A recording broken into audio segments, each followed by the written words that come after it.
Hi there, I'm Anya from Peony and Thyme, which is a small shop for knitwear and knitting patterns. You can find me on Etsy, on Instagram, on Facebook, all at Peony and Thyme. I'm most active though on Instagram because it's my favorite. Okay, now that we've got that out of the way, I am so excited for today's video. It is going to be a tutorial on one of the patterns that I have mostly decided on for the collaboration with Sarah over at Mama Knows Luxury. If you watched my most recent video talking about this really special yarn from her, you know that I've been so excited about working with it, and you guys, it did not disappoint. Knitting this up has been so much fun. It's so easy to work with, it's so beautiful, and it's just easy to make everything look good. And then you know, if you watch the review as well, that I've just been so super impressed with the difference between Icelandic rough wool roving that I was using before and as compared to this really wonderful merino wool, and it's just been like no competition at all. The merino has just really been amazing. So that was really helpful for me to kind of find out about like the different levels of quality there. Yeah, that's been really fun to learn about.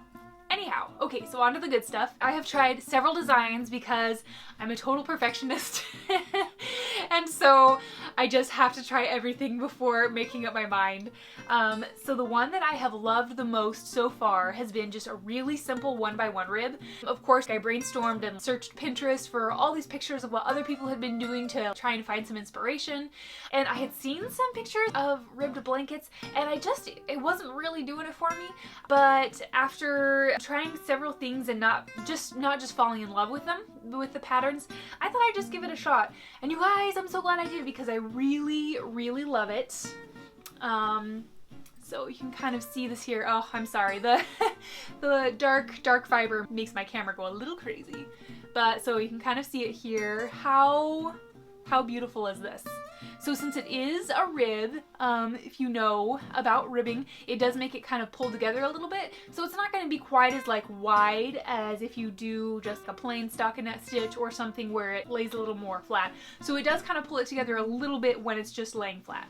But I just love this so much. How beautiful is that?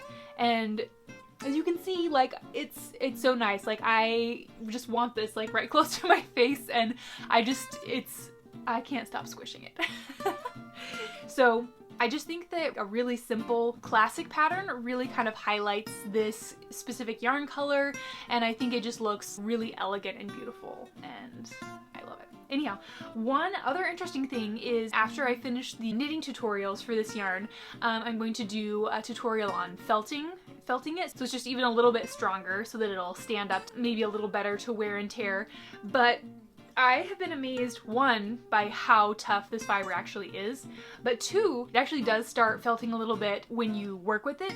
So by the time that I had finished knitting up like the first or second draft, it already had started felting a little bit and made it even stronger. So I was pretty impressed by that. So especially after like the amount of times that I will have knitted this up, it probably will not actually need to be like really felted, but we're gonna go ahead and do it anyway just so it'll be really strong, and then you can see how to do it. But seriously, I kind of can't get over how much I love this. It's just wonderful, and it's so soft, and yeah, I love it. Anyhow, after all that rambling, sorry if you can't tell, I'm kind of excited about this project. Thanks for sticking through that, and let's jump right into how to knit this.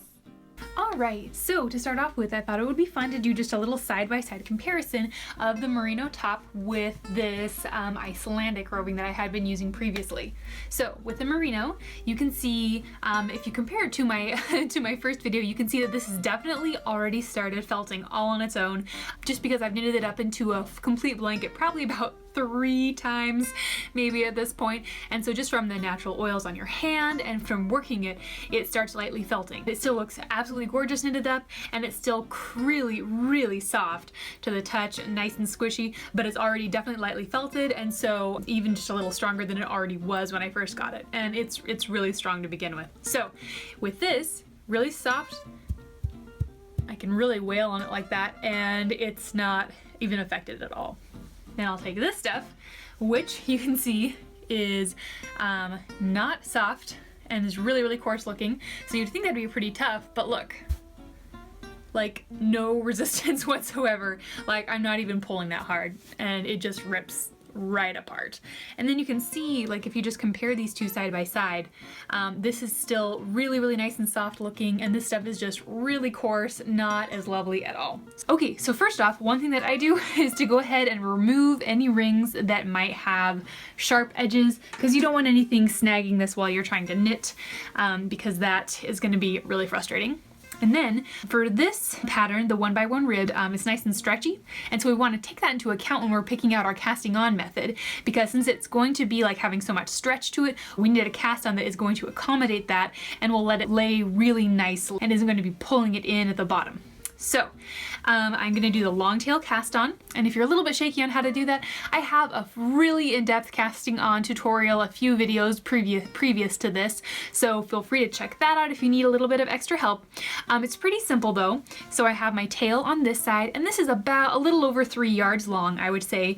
It does take a little more yarn to do the long tail cast on, which is a bummer because of course I want to hoard all the yarn and just have the blanket be as long as possible, but it's definitely worth it to have the finished blanket lay really nicely. So, alright, so for that, I have made my slip knot. I'm going to have this tail towards me, the rest leading to the ball away from me, and then I'm going to go ahead and put my hand right through there, and then what you can do it just like you're doing it with knitting needles, and have your hand be the needle, go under this side, and then just grab that yarn just like that. And then pull it right through, and then pull it nice and snug there. Great. And then again, you can go underneath that side and then grab that yarn, pull it right through.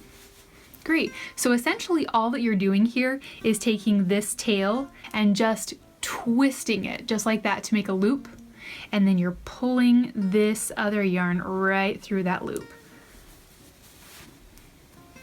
So whichever way you need to do that, if it's easier for you to actually just make a loop right like that and then pull this yarn through, that is fine.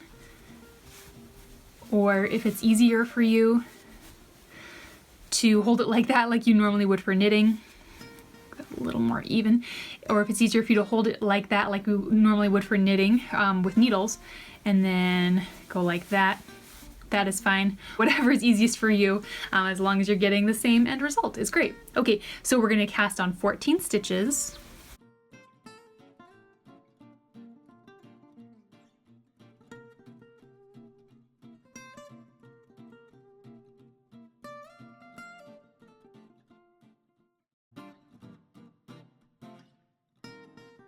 Alright, and so we definitely ended up with a nice short tail here, so at least, you know, we used up as much of this yarn as we could. Okay, so now I have all these 14 stitches on my arm, and so I'm going to carefully pull them off.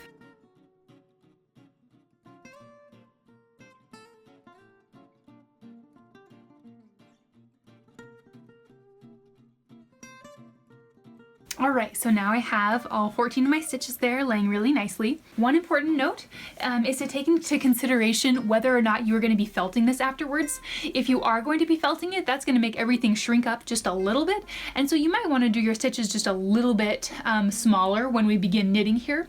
If you're not, as for instance, this is already lightly felted, so this is going to be pretty darn sturdy already.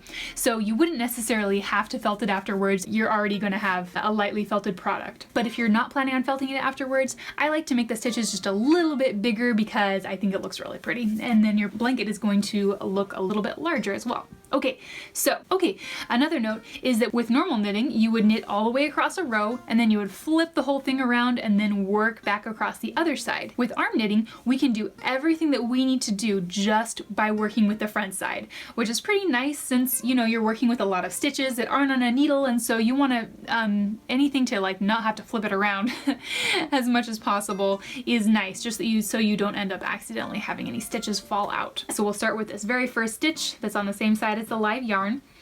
And so for the knit stitch, you want to just make sure that you have it lying nice and flat. So this loop that was on the front towards you is going to be on the right side, and the loop that's on the back is going to be on the left there.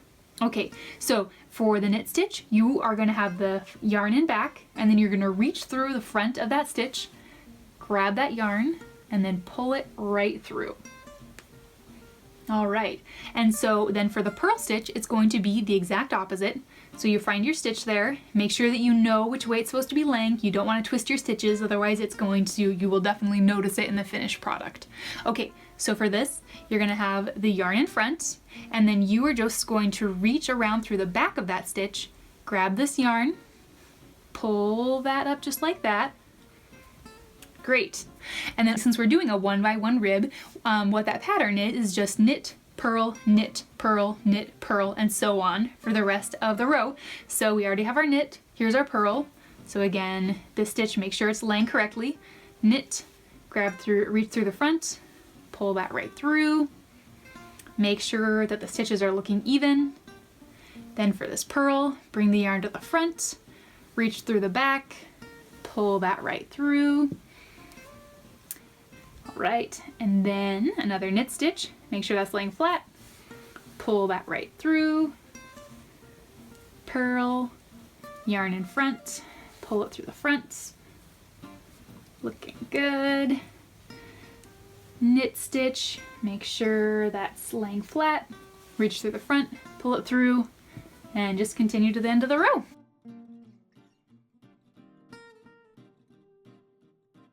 All right, so we ended on a purl stitch, and like I said, usually at this point we would flip this whole thing over and start working from the other side, but since we're just gonna be working from the front, we're just gonna start from this side and work our way back. So again, for the purl stitch, yarn in front, pull that through just like that. One thing here too, these stitches on the side, I've noticed, just the ones on the very ends, it can be easy sometimes when you're pulling this stitch through to really make this, the stitch before it, end up too small and too tight. So just be careful that you are leaving each of those a consistently sized stitch. Okay, so we just purled that one, and then we're going to knit and purl them as they lie all the way back. So purl and now knit. Oops, a little bit of fuzz there. And then purl.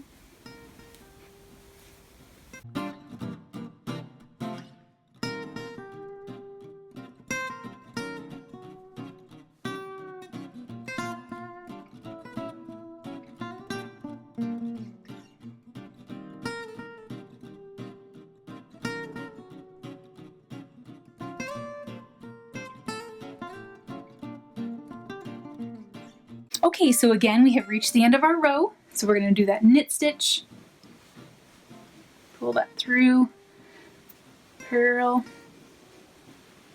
Okay, and here would be an example of how it could be really easy to get a stitch twisted. See how it kind of looks right here like you should just pull that through like that? But if you do that,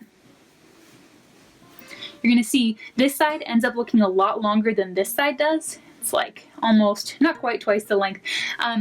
And so, I mean, if you like that look, I suppose that is just fine. If they do look uneven like that, it's just because you got it twisted. So turn it, make sure it looks uniform, and then pull that back through, and then you can see that you have a nice even knit stitch that's not twisted.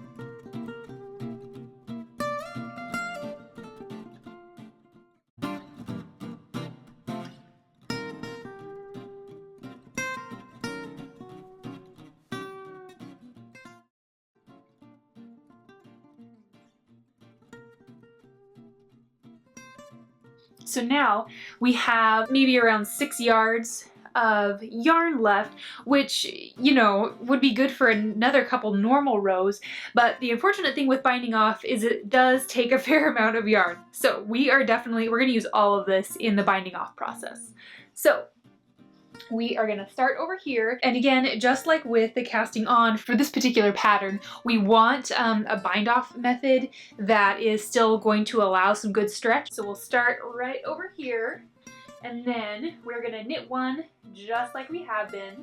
So knit one, And you want to make sure, that's another reason that it uses a little more yarn, is that you want to make sure these are just slightly larger than the rest of your stitches. So we knit one, and then purl one, just like we have been.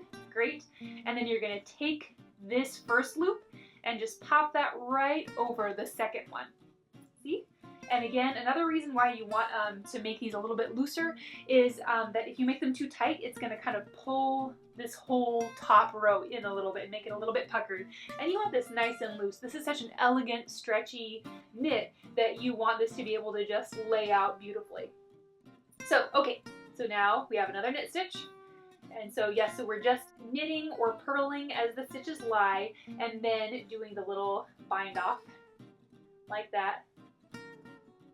And then purl, so purl that guy, pull out just a little extra, pop it right over the top, and then again knit, pull that through just a little bit extra. And just to make sure that we are really nice and consistent, I'm making sure that each time the right hand side of the stitch comes forward and the left hand side goes back, because you'll be able to look down and see those stitches laying just nicely evenly there. Okay, your other knit stitch, purl, and then we're just going to keep this up all across the rest of this row.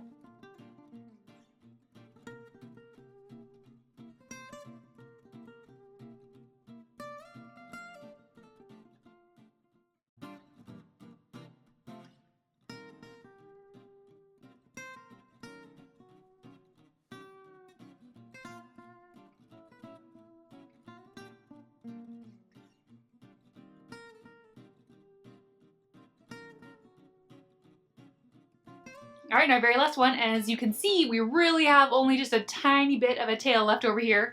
I'm going to poke that right through there to tie it off. Pull that down a little bit, and then I'll be showing you in another video what to do with this little tail. But then see, look how nice and stretchy that bind off is. It allows the pattern to stretch out. Yeah.